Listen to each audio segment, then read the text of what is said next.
Episode 8 की शुरुआत में लिन के दोस्त को दिखाया जाता है। वो स्कूल के रेडी रूम में एक अनाउंसमेंट करता है कि इस साल से स्कूल की नई गाइडलाइंस जारी होंगी, कोई भी लड़का ज़्यादा बड़े बाल नहीं रख सकता। वो उसके बाद हमें शियान व युआन को दिखाया जाता है जो कि मोबाइल में टीवी सीरियल देख रही होती है और रो रही होती है। उसके बाद एस्ट्रोमी क्लब के बाहर 2 स्टूडेंट आते हैं। वो कहते हैं कि हमें इस क्लब को टेम्प्रेरी बंद करने का आदेश मिला है। उसके बाद वो वहाँ से चले जाते हैं। लिन वो सभी क्लब के भीतर जाते हैं। हानलू कहती है आखिर वो क्लब बंद क्यों करना चाहते हैं। तब लिन कहता है मेरी वजह से। हानलू कहती है आखिर तुम्हें बाल कटवाने में क्या दिक्कत है। लिन कहता है खूबसूरत जो हूँ, वो खूबसूरत लड़का बाल हमेशा बड़े ही रखता है। युआन कहती है लंबे बालों की वजह से तुम्हारी बुद्धि कमज़ोर हो गई है। लिन कहता है तुम्हारे बाल भी लंबे हैं, मतलब तुम्हारी बुद्धि भी कमज़ोर है। युआन कहती है तुम मुझसे बहस करना चाहते हो। लिन कहता है कहा ना मुझे बाल नहीं कटवाने। हानलू कहती है मैं तुमसे रिक्वेस्ट करती हूँ वरना क्लब बंद हो जाएगा। लिन कहता है मुझे तो इस स्कूल में ही नहीं रहना, तो मैं इस क्लब के बारे में क्यों सोचूं। वो वहाँ से चला जाता है। जब सभी घर जा रहे होते हैं तब लिन से स्कूल के सर कहते हैं तुमसे मैं फिर कहता हूँ लिन, आज रात को ही अपने बाल कटवा लेना, तुम अपना करियर बर्बाद नहीं कर सकते।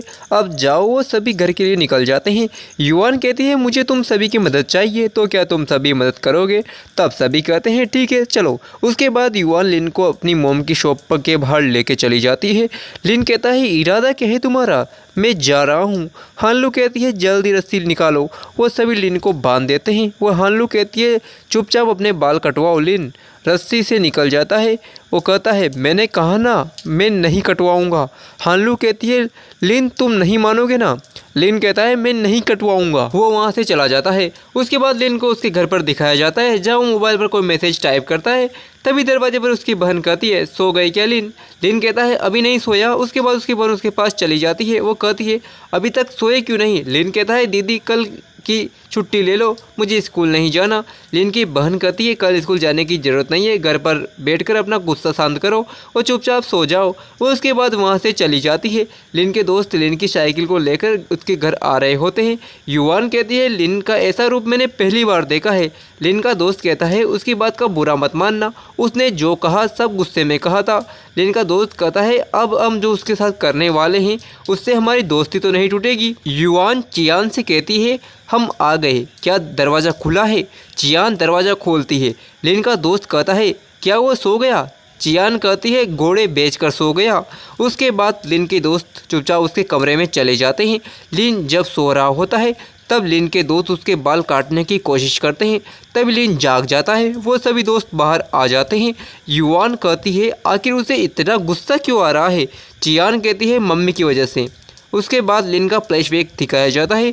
जब लिन स्कूल जा रहा होता है तब चियान उसके बालों को छू लेती है। तब लिन कहता है गुदगुदी होती है, सर ने कहा है तुम्हें अपने बाल कटवाने होंगे। लिन कहता है इस बार शायद वो सीरियस हैं, जल्दी जाकर मोम से बाल कटवाने होंगे। उसके बाद लिन अपने घर जाता है। लिन की मोम कहती है हॉस्पिटल में इमरजेंसी है, मुझे जल्दी जाना होगा। लिन कहता है जाने से पहले मेरे बाल काट दीजिए। ठीक है जल्दी करो। लिन जब तक बाल धोकर बाहर आता है तब तक उसके मम्मी पापा जा चुके होते हैं। चियान कहती है वो तुम्हारे लिए ये नाई की दुकान का कार्ड दिया है। उसके बाद प्रेजेंट में दिखाया जाता है जहाँ चियान सभी से कहती है तो ये कारण है। लिन के दोस्त कहते हैं इसमें गुस्सा होने वाली कौन सी बात है, वो बच्चा थोड़ी ना है। हानलू कहती है लिन उनमें से है जिन्हें मम्मी पापा का प्यार नहीं मिलता। लिन चाहता है कि उसके मम्मी पापा उसे समझे और लिन के दोस्त कहते हैं हमें लिन व एस्ट्रोमी क्लब दोनों बचाने हैं। वो स्कूल में एक्स्ट्रा पॉइंट के लिए स्कूल एक्टिविटीज़ में भाग लेंगे। हानलू कहती है मैं रेस में अपना नाम लिखवाने जा रही हूँ और लिन का दोस्त कहता है मैं ऐसे कंपटीशन में अपना नाम लिखवा देता हूँ। हानलू युआन से कहती है तुम्हारे पास लिन की बहन का नंबर है। युआन हाँ में सिर हिलाती है। हानलू लिन की बहन चियान से मिलने उसके पास जाती है। हानलू कहती है मुझे माफ़ करना, मैं आपको परेशान कर रही हूँ। चियान कहती है कोई बात नहीं, मैंने लिन से तुम्हारे बारे में बहुत सुना है, तुम्हें देखकर बहुत अच्छा लग रहा है। लिन का दोस्त कहता है मैंने लिन को मैसेज किया है, वो अभी तक नहीं आया, कहीं वो हमसे नाराज़ तो नहीं है। युआन कहती है वो यहाँ ज़रूर आएगा, तभी लिन वहाँ आ जाता है। वो सभी मिलकर ऐसे के लिए ड्राफ्ट लिखने लगते हैं। उसके बाद स्कूल का सीन दिखाया जाता है जहाँ लिन का दोस्त कहता है जल्दी अपना ड्राफ्ट दो, मुझे उसे रेडी रूम में पढ़ना है। हानलू कहती है मैंने नहीं लिखा, सॉरी। लिन का दोस्त वहाँ से रेडी रूम में चला जाता है।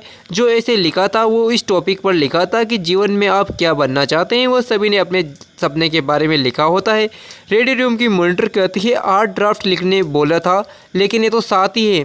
तब लिन का दोस्त कहता है मेरे पास 7 ही थे। मॉनिटर कहती है टीचर्स इंतज़ार कर रहे हैं।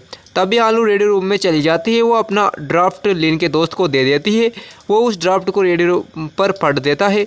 लिन हानलू को फ़ोन करके कहता है स्कूल की छत पर आना, कुछ बात करनी है। हानलू स्कूल की छत पर चली जाती है। लिन कहता है जब मेरे दोस्त मेरे लिए अपने सपने छोड़ सकते हैं तो मैं इतना तो कर ही सकता हूँ। उसके बाद हमें फ्लैशबैक में दिखाया जाता है जहाँ हानलू लिन की मोम से कहती है कि लिन ने बाल नहीं काटे तो वो उसे स्कूल से निकाल दिया जाएगा। लिन की मोम कहती है मैंने उसे नाई का काट दिया था तो उसने बाल क्यों नहीं कटवाए। हानलू कहती है वो चाहता है कि उसके बाल आप काटो, उसके लिए वो एक ऐसा पल है जब वो आपके पास समय बिता सकता है। वो बस आपका प्यार पाना चाहता है। उसके बाद प्रेजेंट में हानलू को स्कूल की छत पर लिन के बाल काटते हुए दिखाया जाता है। हानलू ने लिन की मोम से पूछा था कि आप लिन के बाल कैसे काटती हैं। वो जैसा लिन की मोम ने बताया था हानलू ठीक वैसे ही लिन के बाल काटती है। लिन कहता है मुझे ऐसा लगा जैसे मेरी मोम ने मेरे बाल काटे हैं। उसके बाद लिन के मम्मी पापा को दिखाया जाता है जहाँ लिन के पापा कहते हैं हमें लिन से बात करनी चाहिए, वो उसके साथ समय बिताना चाहिए। लिन को स्कूल की छत पर दिखाया जाता है। लिन कहता है क्या वो मेरे कभी बाल काटेंगी। हानलू कहती है कि तुम उनके लिए अब बड़े हो चुके हो, अगर उन्हें तुम्हारी फिक्र नहीं होती तो वह तुम्हारे बारे में छोटी छोटी बातें नहीं बताती। लिन कहता है तुम मेरी जगह होती तो क्या तुम्हें बुरा नहीं लगता। हानलू कहती है जो मुझसे प्यार करती थी वो इस दुनिया में नहीं है, वो इस दुनिया को छोड़कर कहीं दूर चली गई है। उसके बाद अगले दिन का स्कूल का सीन दिखाया जाता है। शियान हानलू से कहती है अब बता भी दो कल क्या हुआ, अगर वो आज भी बाल नहीं काट कर आया तो हमारा क्लब तो सच में बंद हो जाएगा। और ये सभी किसे देखने जा रहे हैं, ऐसा कौन आ गया हमारे स्कूल में। उसके बाद लिन को दिखाया जाता है। इसी के साथ एपिसोड 8 यहीं पर समाप्त होता है। Thank you for watching. अगर आपने पिछले एपिसोड नहीं देखे हैं तो लिंक इन डिस्क्रिप्शन। फिर मिलेंगे।